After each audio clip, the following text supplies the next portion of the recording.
Bonjour à tous et bienvenue au 13h, les titres du journal. Audience au palais de la Marina, le chef de l'État a reçu hier une délégation de femmes, dont la vice-présidente de la République et la présidente de l'Institut national de la femme. Les échanges ont porté sur la deuxième édition de la rencontre intergénérationnelle des femmes leaders politiques au Bénin.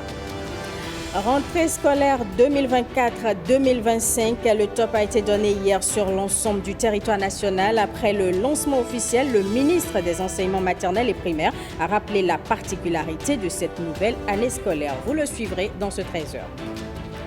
Écho de la Gani, on fera un zoom sur la troisième journée de l'événement marqué par la cérémonie d'allégeance à l'empereur qui met fin aux festivités. Les détails dans ce journal.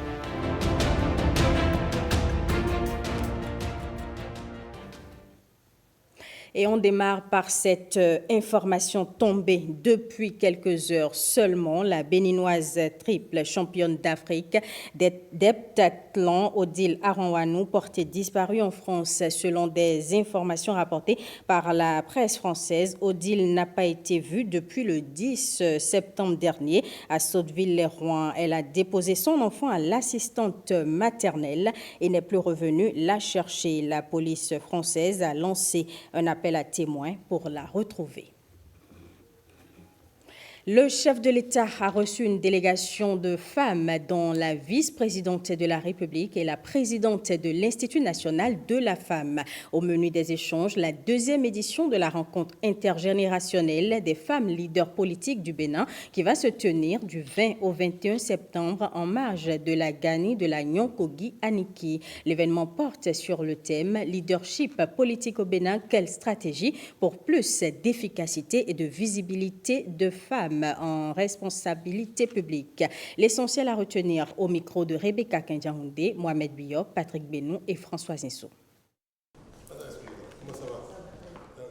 Nous lui avons fait part de quelques perspectives de poursuite des réformes qui permettent une représentativité plus grande des femmes dans les instances de décision, que ce soit au niveau national ou au niveau local. Mais surtout, l'accent a été mis sur l'ambition que nous nourrissons au sujet de l'envergure que nous voulons donner aux rencontres intergénérationnelles et de l'idée de faire de ces rencontres intergénérationnelles un véritable creuset de réflexion, de partage d'expériences, mais surtout d'ancrage à l'institution de la Nyon-Kogi, aux Amazones, à la réhabilitation de la reine Rangbe, pour que nous ayons une source identitaire par rapport à l'exercice du pouvoir politique féminin traditionnel qui en fait existe depuis plus de 5 siècles. Et il faut ici rendre à César ce qui est à César, en précisant que cette initiative a été l'idée de la vice-présidente de la République, et nous accompagnons cette initiative. Nous étions avec elle l'année dernière, nous sommes encore avec elle cette année. Et vraiment, le chef de l'État nous a non seulement félicité, mais encouragé et nous a partagé avec nous des idées qui pourraient nous aider à renforcer l'envergure de ces assises et en faire même un outil allant jusqu'à la formation des jeunes femmes qui veulent entrer en politique.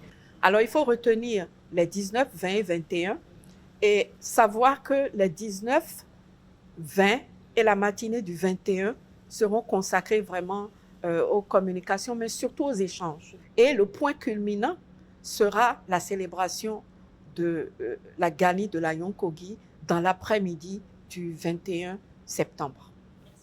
La rentrée des classes est effective depuis hier au Bénin. Selon les directives officielles, pas de flottement. Les premiers cours doivent commencer dès la rentrée. À l'issue du lancement officiel, le ministre des Enseignements maternels et primaires a rappelé la particularité de cette nouvelle année scolaire. On le retrouve à l'étape du lycée technique de Boycon au micro de Marcel Arossi et Ramatou Lawani. C'est vrai, chaque année, on retient des thèmes pour l'année scolaire. Et le thème de cette année porte sur le démarrage du programme national pour l'accélération de l'éducation et du bien-être des filles. Qu'ils nous souviennent qu'en 2022, le Bénin a organisé le forum pour l'accélération de l'éducation des filles. C'était les 10 et 11 mars 2022. Mais courant 2024, notamment en juillet, le gouvernement a adopté le programme national pour l'accélération de l'éducation et du bien-être des filles. Ce programme-là connaîtra sa mise en œuvre à partir de cette année scolaire. Et la mise en œuvre va démarrer par une campagne nationale. Ce sera une campagne de sensibilisation, une campagne également d'information, mais qui concerne tous les acteurs de l'école. Et lorsqu'on parle de l'accélération de l'éducation des filles, ça signifie que les filles qui sont déjà à l'école doivent y rester jusqu'à ce qu'on appelle aujourd'hui l'éducation de base, donc du CI ou de la maternelle en classe de terminale. C'est dire également que celles qui n'y sont pas, nous devons mettre tout en œuvre pour qu'elles se retrouvent à l'école et qu'elles puissent y rester. Alors, la campagne qui va lancer les activités cette année est conçue autour du thème Wendia Gabi. En bâtonnant dit Wendia, c'est femme. Ok, Gabi, c'est puissance au pouvoir. Et ce slogan-là signifie tout simplement pour nous que le Bénin protège ses filles et s'occupe de leur éducation. Donc, notre appel est que toute la communauté éducative puisse se mobiliser autour de ce programme et puisse participer effectivement à toutes les activités liées à la campagne. Et on s'intéresse à présent aux efforts entrepris chaque année depuis 2016 par le gouvernement pour impacter positivement les conditions de vie des travailleurs béninois. Désormais, ils bénéficient de mesures favorables à leur épanouissement et surtout de plusieurs avantages. Ulvaeus Balogun revient ici sur ces mesures. Depuis 2016, avec l'avènement du régime de Patrice Talon, les conditions de vie des travailleurs béninois ont été marquées par des réformes économiques et sociales ainsi que des initiatives visant à les améliorer. L'une des principales réformes a été la rationalisation et la restructuration du secteur public avec, à la clé, l'amélioration de l'efficacité administrative, la réduction des coûts et la réorganisation des services publics. On parle désormais d'une administration de développement. Ce qu'on peut retenir, c'est la mise en place d'un cadre juridique et institutionnel favorable à une administration intelligente et efficace, le réaménagement des horaires de travail pour permettre aux agents de l'État de sortir plus tôt. Nous avons également modernisé la gestion des ressources humaines de l'État, amélioré les conditions de travail des agents et surtout, nous avons développé les e-services pour rapprocher l'administration des administrés. Des initiatives qui concourent à faciliter la vie aux citoyens, mais aussi aux travailleurs béninois, dont le bien-être est aujourd'hui le cœur d'action des réformes. Au profit donc de ces agents, il s'agit en substance de l'appurement progressif des arriérés de salaire. Il s'agit également de la mise en œuvre de l'avancement automatique d'échelon, suivi de l'augmentation du salaire. Avec ça, on peut dire que tous les 2 ans, les agents de l'État connaissent une augmentation de salaire. Et cerise sur le gâteau, c'est la revalorisation de 3% du point indiciaire. Un aide-soignant a connu une augmentation de salaire de 50%, passant de 82 344 francs CFA en 2016 à plus de 105 505 francs CFA en 2023. Un instituteur adjoint qui était payé à 87 114 francs CFA est passé à 129 485 francs CFA. Une augmentation qui va de 24 à 50% selon les catégories. Les aspirants au métier d'enseignant ne dérogent pas à ces mesures. Désormais, ils sont payés 12 mois sur 12. Ils bénéficient d'une prime d'engagement de 20 000 francs CFA pour service d'intérêt national et le processus de leur reversement en agent contractuel de l'État est engagé. Preuve, s'il en est encore, que le gouvernement travaille à rendre la vie facile aux travailleurs béninois. Et d'un autre côté, l'ex-hôtel Marriott sera bientôt rénové. C'est une décision prise par le gouvernement au cours du Conseil des ministres du mercredi 11 septembre dernier. Les détails avec Arnaud Adadja. Plus de doute, les Béninois sont désormais convaincus de la volonté politique manifeste du régime actuel d'accorder une place de choix au tourisme. En témoignent les travaux de rénovation de l'Est Marriott qui commencent bientôt. Un hôtel 5 étoiles qui viendra renforcer les différentes offres touristiques du Bénin. C'est une décision du Conseil des ministres du 11 septembre. À cet effet, le Conseil a marqué son accord pour la contractualisation avec divers cabinets en vue de la conduite des missions d'études diagnostiques et de maîtrise d'œuvre complète, de contrôle technique et de maîtrise d'ouvrage délégués.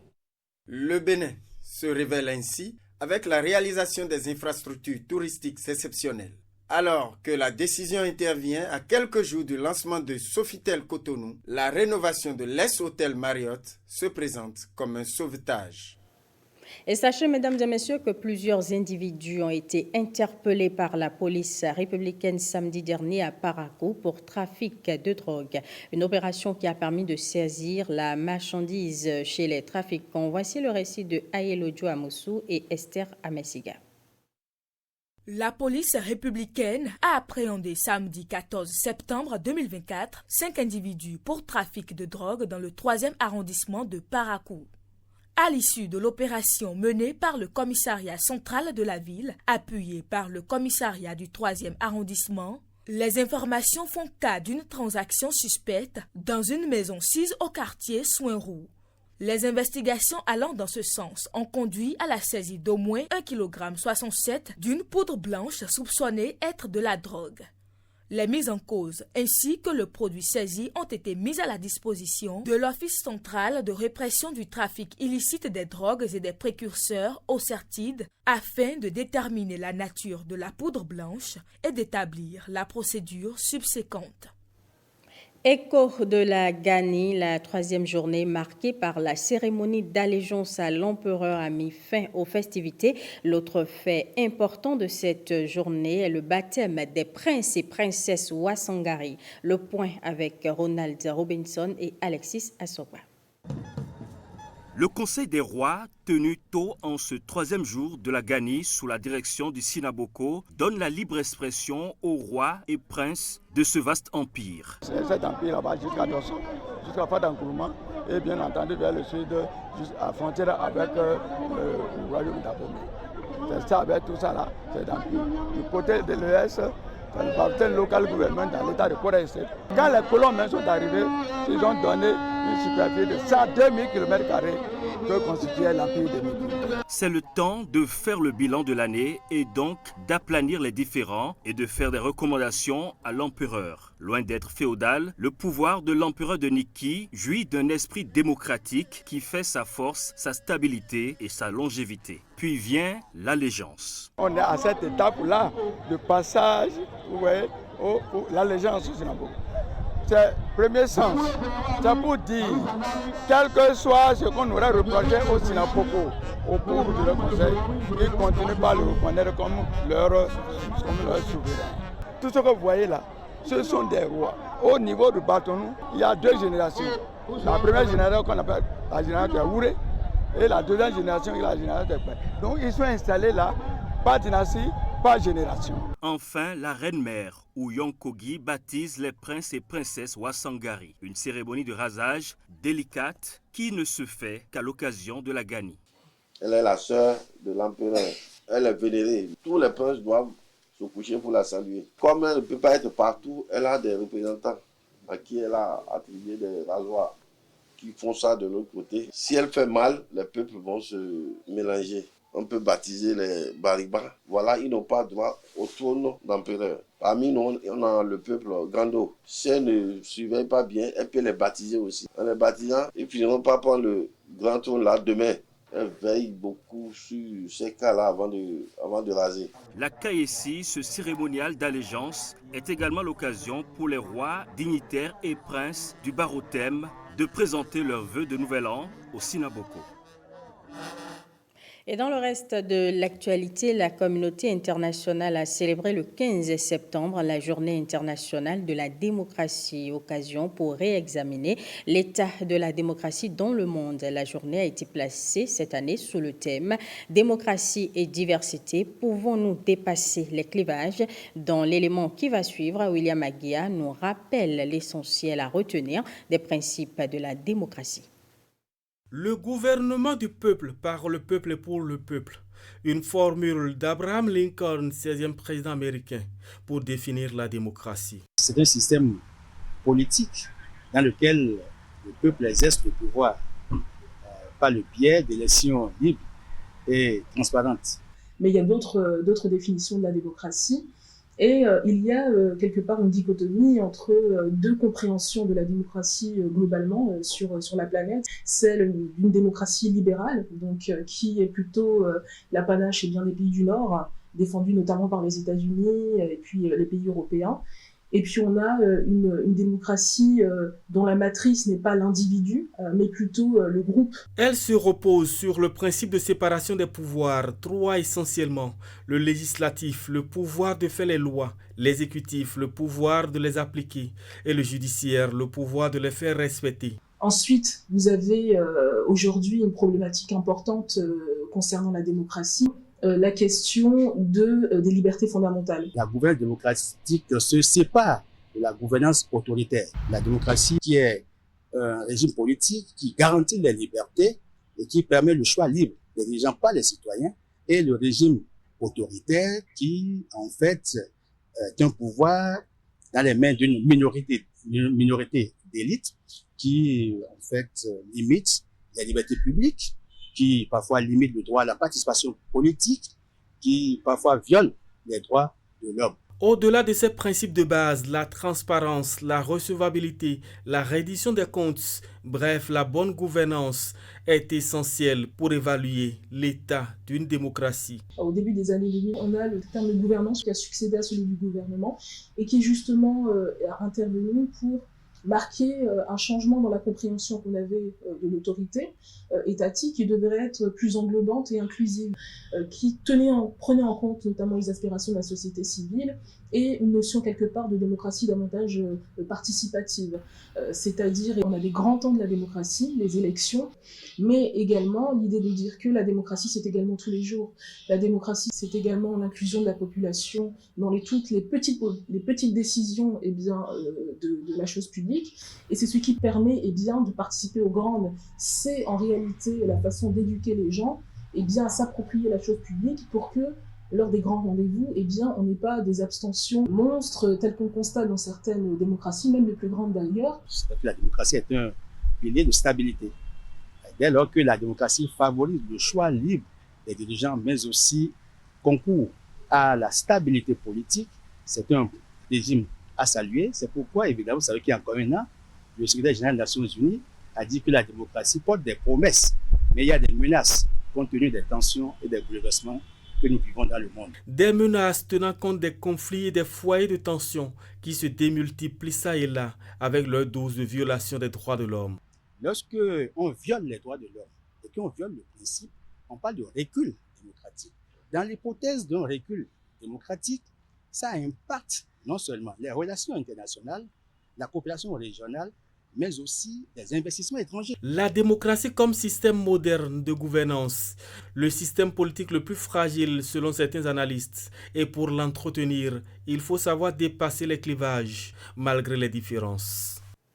D'une célébration à une autre, hier 16 septembre, c'était la journée de la préservation de la couche d'ozone. Pour marquer cette 37e édition, une cinquantaine de techniciens en froid, climatisation du zoo ont reçu des équipements Pierrette Adin-Yossi, Kadnel Kapo. Des acteurs de la chaîne du froid et de la climatisation portaient en triomphe en ce jour de lutte contre la dégradation de la couche d'ozone. Une manière de les encourager à poser des actes respectant le protocole de Montréal. Cet accord demande à faire progresser l'action climatique ce 16 septembre. La journée mondiale de l'ozone constitue donc un appel convaincant à l'action. Il exhorte les gouvernements, les organisations et les individus à poursuivre leurs efforts inlassables pour sauvegarder la couche d'ozone à réduire les émissions de substances appauvrissantes et à faire progresser la durabilité environnementale. Cette 37e édition de la journée de protection de la couche d'ozone vise donc à sensibiliser une fois encore la population mondiale, les acteurs du froid et de la climatisation en premier, au rôle crucial de cette enveloppe qu'est la couche d'ozone qui préserve la vie sur Terre. Je voudrais vous remercier pour avoir choisi mon département pour abriter cette activité où les acteurs du froid et de la climatisation font parfois échapper les fluides frigorifiques, ce qui pollue la couche d'ozone qui a un effet direct sur l'environnement. En tant qu'acteurs directement concernés par l'utilisation des gaz, réfrigérants et des substances appauvrisant la couche d'ozone, nous sommes pleinement conscients de notre rôle. Nous tenons à exprimer notre sincère gratitude au ministre du cadre de vie et des transports en charge du développement durable pour ces cadeaux généreux qui nous ont été offerts en cette occasion. Grâce au protocole de Montréal et à une sensibilisation mondiale accrue, ces acteurs de l'environnement et du climat parviendront en synergie à guérir la couche d'ozone et lutter contre le changement climatique. Ils pourront ainsi garantir un avenir plus sain et plus durable aux futures générations. Les candidats à l'examen d'obtention du diplôme d'études supérieures de comptabilité financière ont planché hier dans les 2 centres retenus pour le Bénin. C'est un diplôme qui est pris en compte dans le processus de formation des experts comptables et comptables agréés. Ils étaient au total 113 candidats. Gilles Donsou, Alexis Quenom. L'examen d'obtention du diplôme supérieur de comptabilité et de gestion financière d'ESCOGEF est lancé simultanément dans tous les pays de l'espace UEMOA. Au Bénin, 2 centres agréés sont retenus, à savoir les cours Pigier et l'ENEAM. L'obtention de ce diplôme n'est qu'une étape qui conduit à la profession d'expert comptable. L'expertise comptable de l'UEMOA est articulée autour de 3 diplômes. Nous avons le DECOGEF qui correspond au bac plus 3, donc niveau licence. L'examen s'est déroulé dans tous les centres agréés du 2 septembre au 16 septembre. Ensuite, nous avons le DESCOGEF, ce que nous venons de lancer ce matin. C'est le DESCOGEF qui correspond au niveau master. C'est après ce diplôme DESCOGEF que vous pouvez maintenant faire vos stages de 4 ans dans un cabinet. Et après ce stage, vous allez faire maintenant passer l'examen final qui va vous donner droit au diplôme de l'expertise comptable dans l'UEMOA. Le DECOFI, diplôme d'expertise comptable financier, est l'étape finale. C'est un diplôme professionnel qui forme au métier d'expert comptable, d'auditeur, de commissaire aux comptes de société.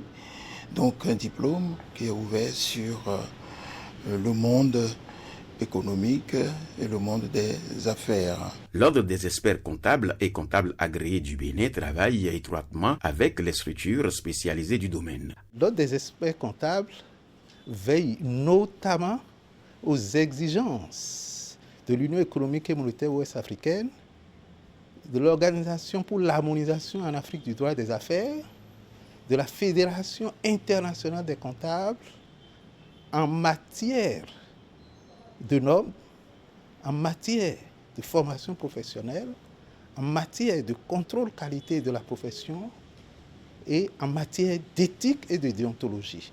Après la phase écrite, les candidats seront appelés à plancher devant un jury, ceci pour l'oral. De la musique dans ce journal, c'est une fin de parcours pour des choristes, des instrumentistes, des maîtres de chœur et des étudiants de l'Institut national des métiers d'art, d'archéologie et de la culture de l'UAC. Ils ont reçu leurs attestations de fin de formation en musique. C'est le fruit d'un partenariat entre le Bénin et le Venezuela. Arnaud Adadja.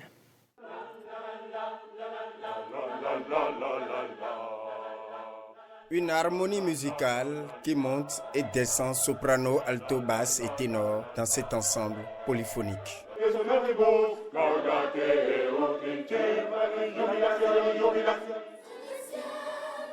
Un ensemble polyphonique pas comme les autres, réunis au campus en 2 semaines à partir des réseaux sociaux, ces jeunes musiciens béninois sont la concrétisation du projet El Sistema, Musica para Todos, la musique pour tous.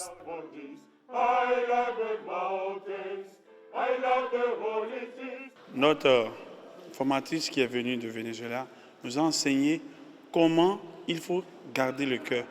Les chants, quand vous avez une chorale, quel est le chant approprié? Parce qu'il y a des chants que nous pouvons entonner, prendre avec un cœur et ça ne va pas prendre. Comment communiquer avec les choristes lorsqu'on est devant? Comment les amener à interpréter le morceau de sorte à transmettre l'émotion que le compositeur ou l'arrangeur voudrait transmettre au public? Cet acte est le début du projet Musica para Todos, Musica pour tous, qui permet le développement de nos filles, de nos garçons et des adolescents à travers la musique.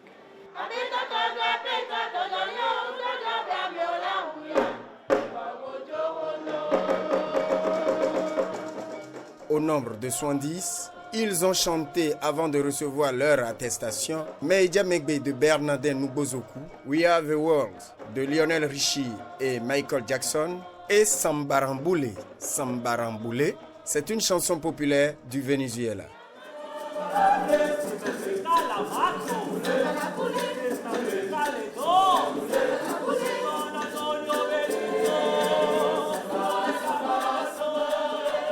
Le ministère du Tourisme, de la Culture et des Arts félicite donc les responsables de ce programme et soutient ce programme innovateur et hautement social.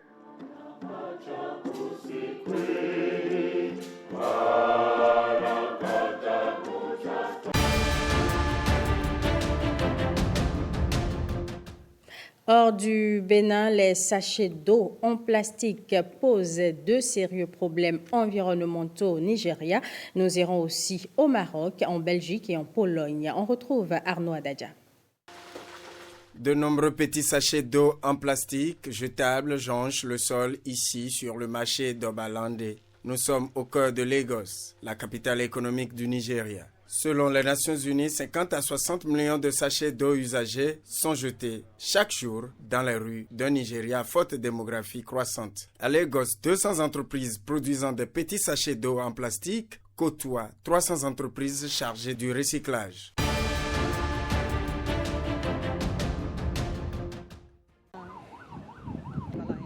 Ce tard, le 15 septembre 2024, des images montrant le côté marocain de la frontière. Les forces de l'ordre marocaines repoussent dimanche des centaines de candidats à l'immigration irrégulière, des Marocains et des ressortissants d'autres pays africains qui cherchaient à rallier l'enclave espagnole de Ceuta. Ils étaient encouragés par des appels sur les réseaux sociaux.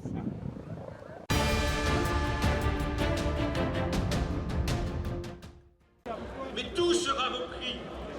Des milliers de personnes défilent à Bruxelles pour soutenir les travailleurs d'une usine menacée de fermeture en Belgique. Ces personnes demandent à l'Union européenne d'investir dans le secteur industriel. Nous n'avons pas besoin de plus de flexibilité. Les vrais responsables sont quand même les politiciens, ça c'est clair et net. Et puis on voit aussi qu'on s'est laissé manger par le marché asiatique. Et aujourd'hui on voulait manifester pour montrer notre colère vis-à-vis aussi du monde politique qui nous a laissé tomber quelque part. L'usine en question emploie environ 3000 personnes. Fabriquant traditionnellement des voitures électriques haut de gamme, l'usine pourrait fermer ses portes en 2025.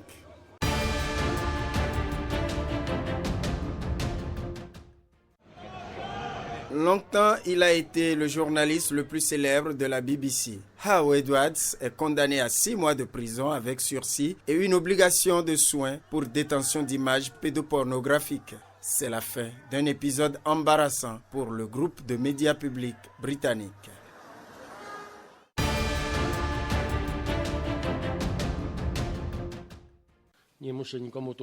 Après le passage de la tempête Boris, le Premier ministre polonais Donald Tusk affirme lors d'une conférence de presse que la Pologne va prochainement décréter l'état de catastrophe naturelle. Les pluies diluviennes tombées en Europe centrale ont causé les plus grosses inondations depuis des décennies en Pologne, où 4 personnes sont mortes.